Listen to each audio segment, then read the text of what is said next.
سلام كما يتصنحو كبرى تخطاتلت نلما حاموس شمان تطرخ 2026 زتدالو حدش زيناتات حيزالكم قريب اللخو مكتتالكم يعدم فلما كندبتاتو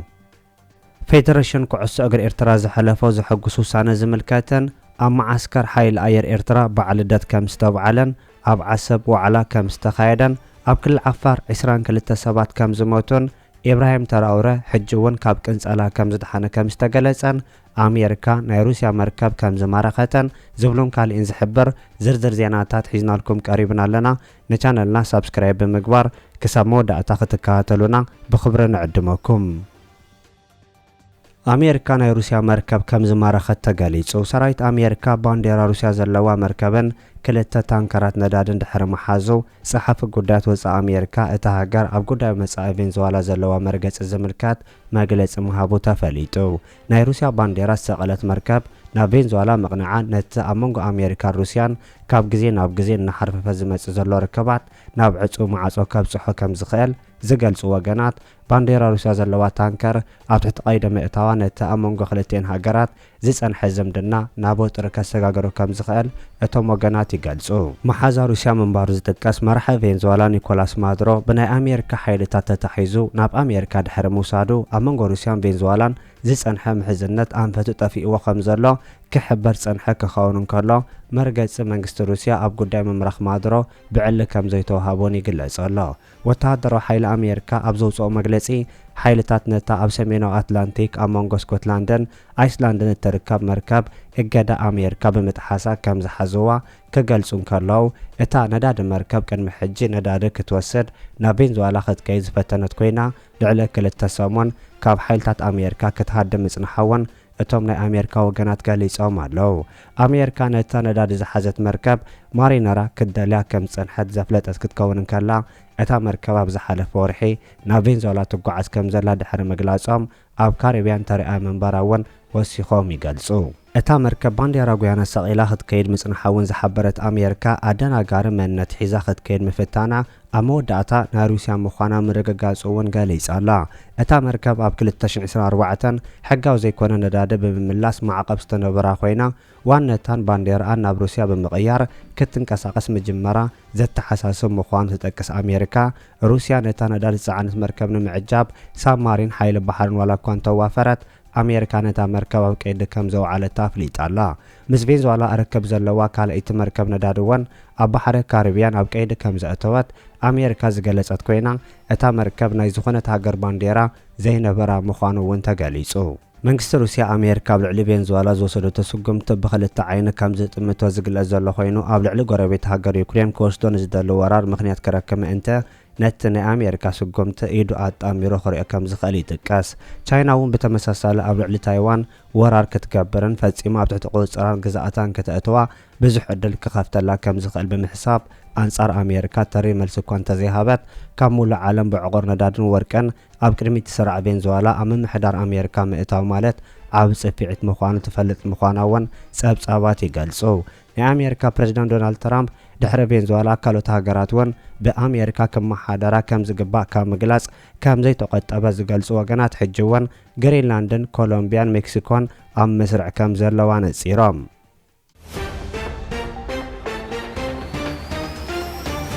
إبراهيم تراوري حجون كاب كنصلا كم زدحانه تغليصو منግስት بركينا فاسو حلاف جونتا نبر ليترال كونريل بال هنري دامبا نتوتن كم زدالو بمخصاص نوتادرو مراحل كابتن إبراهيم تراوري نمقتال زتغبر وديت كم زفشلو غليصو منستر ጸጥታ محمود سانا أغرغل سلايات سرحيت قدم مجمارو حيد الساعات تقدمو حبريتا كم زبصحون نت حدغኛ ተበግሶ አቀድሙ ከም ዝተኻላ ኸሎና ነጽሩሎ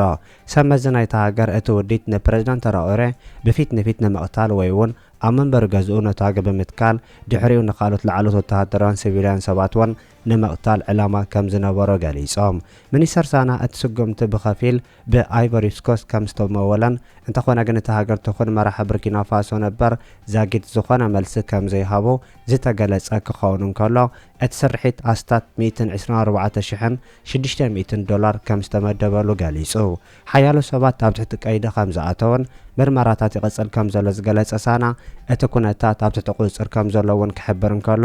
ኣብ 2022 በተራኦረ ካብ ስልጣን ቅድሚ ውራዶ ንቡርኪና ፋሶ ዝመርሐ ዲምባ ካብ ዝእላት ሒዙ ኣብ ስደት ይነብር ከም ዘለውን ይግለጽ። ተራኦረ ስልጣን ካብ ዝሕዝ ንድሓር ብዙሕ ፈተነታት ዕልዋ መንግስቲ ከም ዘጋጠሞን ዝበዝሕ ካብቲ ፈተነ ዕልዋ ብናይ ደገ ሓይልታት ብፍላይ እኳ ብናይ ፈረንሳይ ሓይልታት ዝድፋእ ምዃኑ እውን ክትጥቀስ ይሆን ኣሎን። ተራኦረ ሓይሊ ውሽጣዊ ደገፈን ሰፊሕ ፓን ኣፍሪቃዊ ተኸታታሊ ከም ዘለዎን ዝግለጽ ክኸውን እንከሎ ተቃውምቱ ግን ብኡ ሕጉሳት ከም ዘይኮኑን መራኸብቲ ብዙሓን ከም ዝቋጸረን ዲሞክራሲ ባህሊ ናይቲ ሃገር ከም ዘጥፍኦን ይሕብሩ።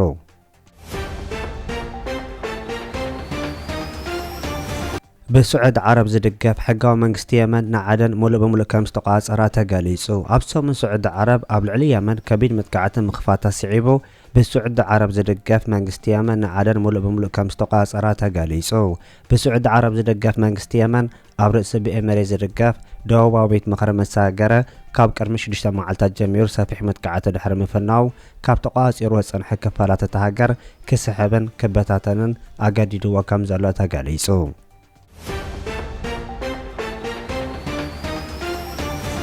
ኣብ ክልል ዓፋር 22 ሰባት ከም ዝሞቱ ተገሊጹ 85 ሰባት ተሰኪማ ትጓዓዝ ዝነበረት መኪና ኣብ ክልል ዓፋር ሓደጋ ከም ዘጋጠማን ብሰንገቲ ሓደጋ እውን 22 ሰባት ከም ዝሞቱን ካልኦት 65 ብኸቢድ ከም ዝቆሰሉ እውን ተገሊጹ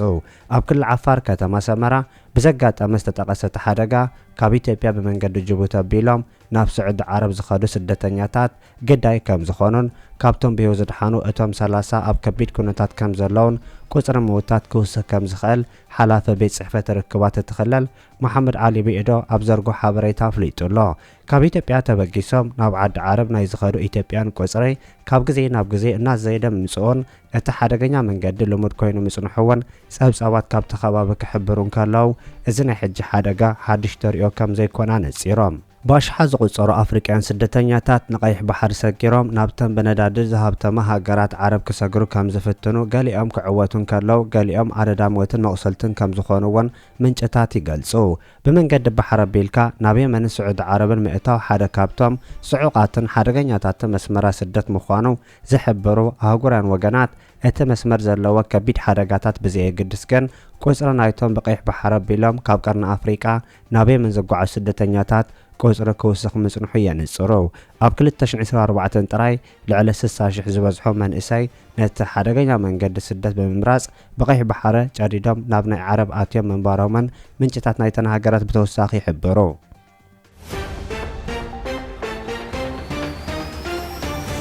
ኣብ ዓሰብ ዋዕላ ተኻይዱ ሃገራዊ ማሕበር ደቂ ኣንስትዮ ኤርትራ ጨንፈር ዞባ ደቡባዊ ቀይሕ ባሕሪ ኣብ ወደባይት ከተማ ዓሰብ ኣብ ኣባላቱ ውድባዊ ዓቕምን ንቕሓትን ንምዕባይ ዝዓለመ ምስ ህዝብን ሰራሕተኛታት መንግስትን ኣኼባ ኣካይዱ ኣብቲ ኣኼባ ሓላፊት ጨንፈር ማሕበር ወይዘሮ ሰዓድያ ኢብራሂም ማሕበር ሰራሕተኛታት ኪኖ ምርግጋጽ መሰላት ደቂ ኣንስትዮ በዓለን ዝድግፉን ኣፍረይቲ ኣባላት ሕብረተሰብ ክኾና ይስራሕ ከም ዘሎ ገሊጻ ማሕበር ኣብ ምጥፋእ ጎዳእቲ ልምድታት ተሳትፎ ደቂ ኣንስትዮ ኣብ ትምህርቲ ኣብ ምዕባይ ከምኡውን መደባት ሞያዊ ስልጠናታት ምውዳብ ዝናኣድ ንጥፈታት ከም ዘካየደውን ብተወሳኺ ገሊጻ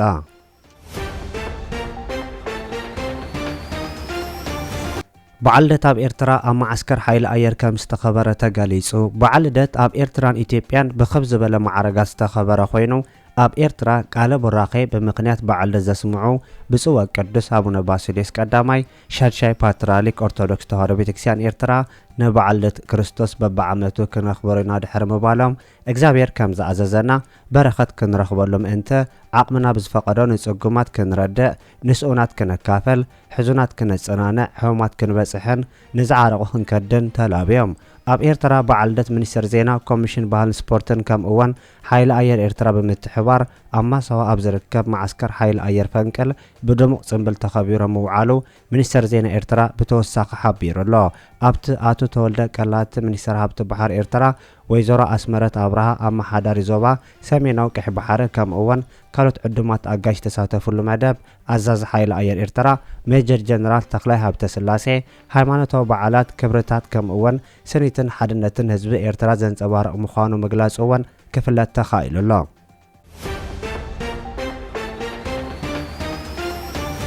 ሃገራት ጋንታ ኩዕሶ እግሪ ኤርትራ ኣግማል ቀይሕ ባሕሪ ድሕሪ ናይ ነዊሕ ዓመታት ምቁራጽ ናብ ኣህጉራዊ ውድድራት ክትምለስ ከም ዝኾነ ተገሊጹ። ኣብ መጻረዪ ጸወታታት ዋንጫ ኣፍሪካ 2027 ንምስታፍ ምውሳና ፌደሬሽን ኩዕሶ እግሪ ኤርትራ ዘፍለጠ ኮይኑ ፕሬዚዳንት እቲ ፌደሬሽን ኣቶ ጳውሎስ ወልደ ሃይማኖት ከም ዝገለጾ ሃገራት ጋንታ ኤርትራ ኣብ ውሽጥን ወጻእን ብዝፃወቱ ሞያውን ተፃወቲ ተሃኒፃ ድልውቲ ከም ዘላ ገሊጹ። ኣብ መጻረዪ ጸወታታት ዋንጫ ኣፍሪካ 2027 ንምስታፍ ምውሳና ፌደሬሽን ኩዕሶ እግሪ ኤርትራ ዝገለጸ ኮይኑ ፕሬዚዳንት እቲ ፌደሬሽን ኣቶ ጳውሎስ ወልደ ሃይማኖት ከም ዝገለጾ ሃገራት ጋንታ ኤርትራ ኣብ ውሽጥን ወጻእን ብዝፃወቱ ሞያውን ተፃወቲ ተሃኒፃ ድልውቲ ኣላ ኢሉ።